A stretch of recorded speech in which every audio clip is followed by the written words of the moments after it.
Risk assessment क्या है उसके बारे में आज हम इस वीडियो के माध्यम से जानेंगे।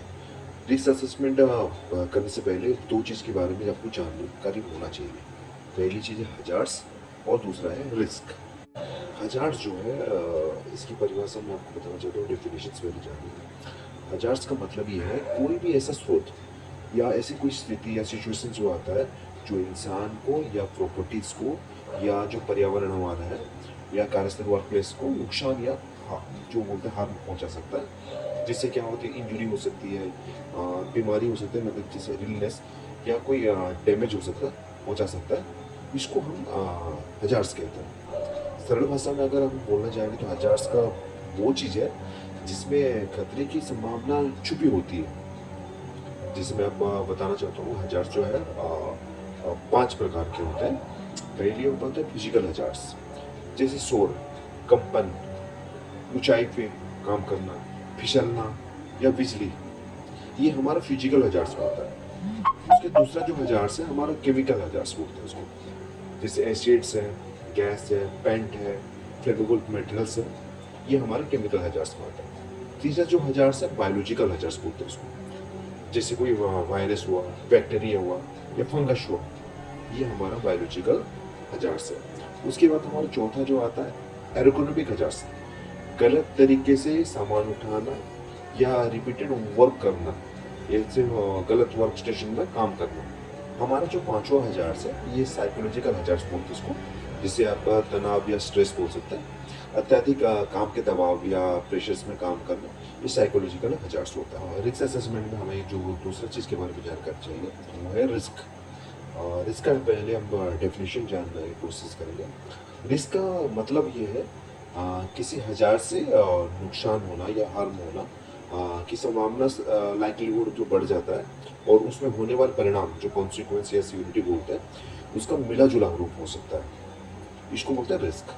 सरल शब्दों में अगर हम बोलने जाए तो रिस्क वो संभावना है कि किसी हजार्स के कारण चोट, बीमारी या नुकसान या मृत्यु हो सकती है, ये आपका रिस्क है।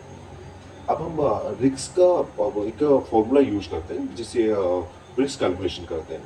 रिस्क का क्या होता है, रिस्क इक्वल टू होता है लाइक्लीहुड इनटू सिवियरिटी। लाइक्लीहुड मतलब क्या ना, संभावना, जो खतरे हमने आइडेंटिफाई किया उसके रिस्क कितनी है, मतलब संभावना कितनी है, और सिवियरिटी जो है इसमें मल्टीप्लाई होता है। सिवियरिटी मतलब गंभीरता, जो हमने हजार से आइडेंटिफाई उसमें जो लाइक्लीहुड जो और सिवियरिटी तो इनटू होता है, तो risk equal to likelihood into severity बोल सकते हैं। तो ये हमारा रिस्क का फॉर्मूला है। जैसे मैं आपको एग्जांपल देना चाहता हूँ, हजार्स पहला हमारा क्या है, एक नाइफ है, जैसे आप चाकू, एक चाकू जो है हमारा हजार्स है। अब उसमें रिस्क क्या है, चाकू के जो शार्प एज से किसी का हाथ में चोट लग सकता है। हजार्स क्या है, चाकू है। और दूसरा जो रिस्क क्या है, चाकू के धार से किसी को हार्म पहुंच सकता है। हमारा रिस्क क्या होता है, लाइक्लीहुड इनटू सिवियरिटी। लाइक्लीहुड का संभावना, शार्प एज से हाथ कटने का चांसेस है, और कटने के बाद उसका परिणाम क्या हो सकता है, जिसको सिवियरिटी कैलकुलेशन कर सकते हैं, कितनी गहरी चोट प्रदान कर सकती है। ये तो जो स्टेप है review and update. Review and update ये क्या है, हमने पूरे जो असेसमेंट को लिख कर रखना और समय समय पर उसको रिव्यू करना।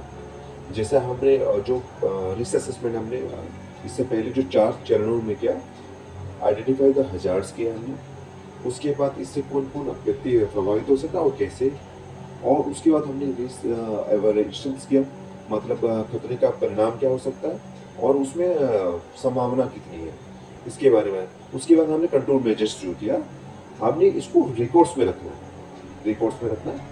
और ये हमें देखना है कि जो हमने जो रिकॉर्ड्स बनाया है, जो हमने कंट्रोल मेजर्स बनाए हैं, ये फॉलो हो रहा है या नहीं हो रहा है, उसको हमें वो रिव्यू करना है। और जैसे हमने कोई हजार्स को हमने आइडेंटिफाई नहीं कर पाए, कोई रिस्क लेवल को आइडेंटिफाई नहीं कर पाए, तो बीच बीच में उसकी अपडेट होनी चाहिए, या आप उसको बोल सकते हैं रिकॉर्ड कीपिंग एंड रिव्यू कर सकते हैं, है ना।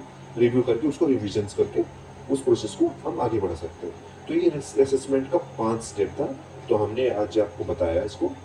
अब इस चीज़ को ध्यान देना है, अब हम बात करेंगे जो रिस्क असेसमेंट का हमारा करने का उद्देश्य क्या है, या उसको बोल सकते हैं ऑब्जेक्टिव ऑफ रिस्क असेसमेंट क्या है। रिस्क असेसमेंट का मुख्य मकसद है कि कार्यस्थल पर मौजूद खतरों को पहचान कर उन्हें नियंत्रण करना, ताकि सभी सुरक्षा और स्वास्थ्य सुनिश्चित हो सके। जितने जो कामगार काम कर रहे हैं वो सुरक्षित हो सके, तो उसकी वजह से हम रिस्क असेसमेंट करना जरूरी है। इसमें वो मुख्य उद्देश्य क्या होता है? हजार्स को पहचान करना, कार्यस्थल पर मौजूद सभी संभावित खतरों को ढूंढना, है ना। उसके बाद रिस्क का मूल्यांकन करना, ये समझाना कि हजार से जो नुकसान होने की कितनी भी संभावना है और परिणाम कितनी गंभीर हो सकता है, ये बताना। उसके बाद कंट्रोल मेजर्स में तय करना है कि खतरे को रोकने या काम करने के लिए उचित सुरक्षा उपाय लागू करना, हमारे जो साइड पे एनफोर्समेंट करना, जो हमने खतरे को रोकने या कम करने के लिए उचित सुरक्षा उपाय को फॉलोअप करना, है ना। उसके बाद कानूनी अनुपालन, लीगल कंप्लायंसेस जो है उसको, स्टैट्यूटरी रिक्वायरमेंट्स जो होती है उसको हम फुलफिल करने के लिए सुरक्षा नियमों और कानून का पालन सुनिश्चित करना। दोस्तों, आज के वीडियो में हमने देखा रिस्क असेसमेंट क्या है, हजार्ड्स क्या है, रिस्क क्या है, और रिस्क असेसमेंट का जो 5 चरण या 5 स्टेप बोल सकते हैं, और रिस्क असेसमेंट का ऑब्जेक्टिव क्या है, मुख्य उद्देश्य क्या है रिस्क असेसमेंट करने का। तो रिस्क असेसमेंट के जो जुड़े आपके जो सवाल हैं, तो इस वीडियो के माध्यम से मैं हमें क्लियर हुआ होगा।